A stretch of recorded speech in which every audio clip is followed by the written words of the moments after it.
Fighting the top flight is just about as hard as it gets in the sport of MMA, but don't be fooled into thinking that all of the best fighters in the world are UFC rostered. For this video, we're going to take a look at 10 athletes who had a rude awakening when they left the UFC behind them, as they learned very quickly about the levels that exist on the global scene. Now, without further ado, and ranked in no particular order, here are 10 fighters who immediately got finished after leaving the UFC. Number 10. Sage Northcutt. The management of Sage Northcutt's time in the UFC was truly a shame. Signed well before he was actually ready for the step up in competition, this athletic specimen should have been given more time to develop before being thrust into the spotlight. Sure, he was a promoter's dream in some ways, but Sage Northcutt just wasn't cut out for the UFC when he landed. But to be clear, he was getting there. And when he did leave the UFC, he did so on a 3-fight win streak. After being released from the promotion, one championship served as his new home. And for some strange reason, they mismanaged him even worse than the UFC did, matching him up with the fearsome kickboxer Cosmo Alessandre, who KO'd Sage Northcutt just 30 seconds into his debut. They want to grapple with him. Cosmo. A nasty turn of events, and the last time we've seen Super Sage in action in nearly 4 years. Dude, how about your boy Sage Northcutt? Did he? Sage is still in the hospital. 17 fractures in his face. That said, he is looking to make his return this year. And believe it or not, he's still only 26 years old. Number 9. Eddie Alvarez. It's pretty fair to say that Eddie Alvarez outperformed all expectations when he made his long-awaited UFC debut. After a rough start in there with Donald Cerrone, Eddie Alvarez regrouped and eventually finished Rafael dos Anjos to win the UFC lightweight title. But after losing his belt to Conor McGregor and dropping a major loss to Dustin Poirier, Alvarez was shipped out to one championship as well. And though it came as a major shock at the time, a TKO loss to Timofey Nastukin served as a conclusive proof that his best days were behind him. Flipping left hand there from Nastukin, he tags in. He tags him with the underhand. Here comes Nastukin. Since then, his form has been on a steady decline, with just one win to speak of since his 2019 signing. The Underground King was a man who won titles in nearly every promotion he ever fought in, but his late career run in one championship seems to showcase an athlete who is nearing the end of the road. Number 8. James Vick. James Vick gets quite a lot of hate, and to be fair, some of it is undeserved. Sure, he never did break into the top 5, but he was a solid fighter on his best night. But if there's one major weakness that always let him down, it was his chin. 4 knockout losses in his UFC career, with 3 coming within a 2-year span, were enough to see him get cut from the promotion in 2019. After taking some time off, Vick returned to the cage under the ex-MMA banner, but instead of mounting a comeback, he was TKO'd by Andre Fiallo in the second round of their showdown. James lost his mouthpiece, and he's absorbing some shots. He looks like he's Absolutely. Those are some devastating punches right now. One more good punch, and that's about it, I think. Left hook there. Vick, more uppercuts.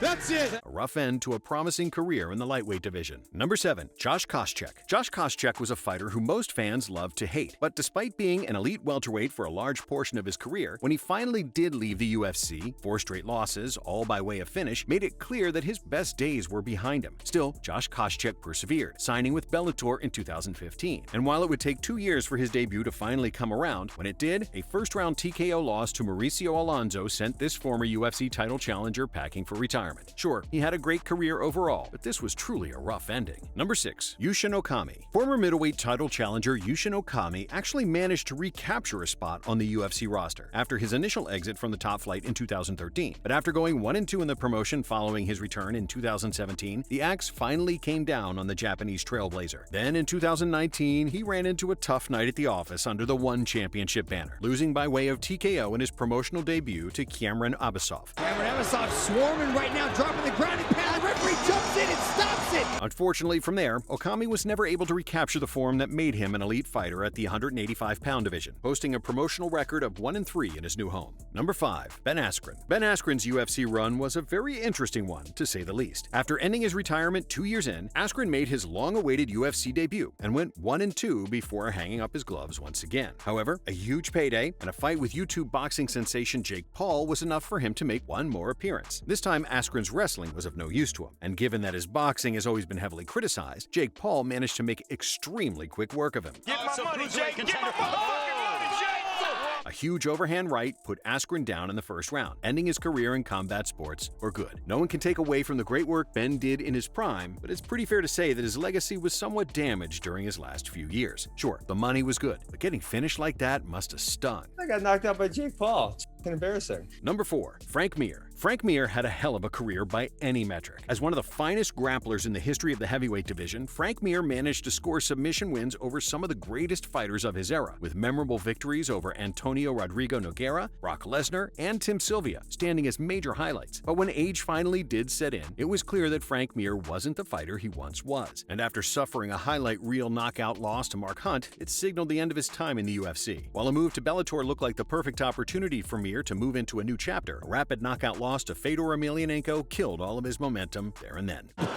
Emelianenko clipped him. Emelianenko the ground and pound on Mir.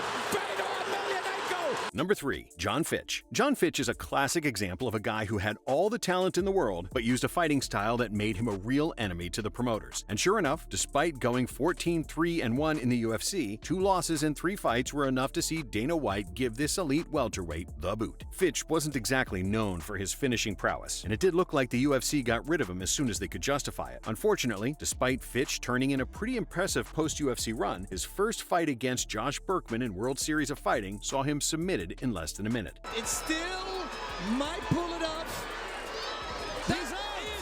Oh! It was definitely a major shock given how good he was. John Fitch was far from finished as a fighter, however, and after that early setback, he only lost twice in his next 10 fights, retiring after a heel hook defeat to Naaman Gracie in Bellator. Number 2. Jason Mayhem Miller. Many know Jason Mayhem Miller for his role as the host of MTV's Bully Beatdown, but he was also a pretty damn good fighter as well. However, his reputation as something of a loose cannon, sadly, produced many issues in his personal life, and after losing a decision to CB Dollaway in May of 2012, Dana White released him from the promotion, following an incident which occurred backstage. Something happened here backstage after Mayhem's done. He's gone. What happened, Cheryl? Just some bull that I don't want to talk about. After this, his MMA career was pretty much over. He did make a single return for Venator FC 4 years after his initial retirement, facing off against Matej Schiavolin in what should have been a middleweight fight. However, Miller missed weight by a whopping 24 pounds, making it a light heavyweight appearance instead. The first round went pretty well for him, but unsurprisingly, he gassed out hard in the second and was submitted shortly after. Man trying to survive. And there's a tap. With the short choke. Number 1. Chael Sonnen. If you're gonna lose in your first fight outside of the UFC, you'd best not lose like Chael Sonnen did. After a respectable UFC run that saw him come just about as close as a fighter can to winning promotional gold, Chael left the UFC and the sport behind him for over 3 years, thanks to a USADA suspension. When he did finally return, he faced off against his old rival Tito Ortiz. The stage was set for a major grudge match between these two outspoken legends. But on fight night, whether it was ring rust or something less obvious, Tito made quick work of Chael Sonnen, scoring a rear naked choke just 2 minutes in. That's it. Although Sonnen did claim that Tito tapped out earlier in the bout. I made Tito Ortiz tap out in less than a minute. At the time, it seemed like Sonnen was no longer the same fighter, or at least that's what we thought, until he went on to win his next 2, defeating Quinton Rampage Jackson and Wanderlei Silva, 2 guys who were still younger than Tito Ortiz was. As always, if you guys enjoyed the video, please be sure to let me know by leaving a like and subscribing to our channel. Apart from that, thanks so much for watching, and we'll see you on the next one.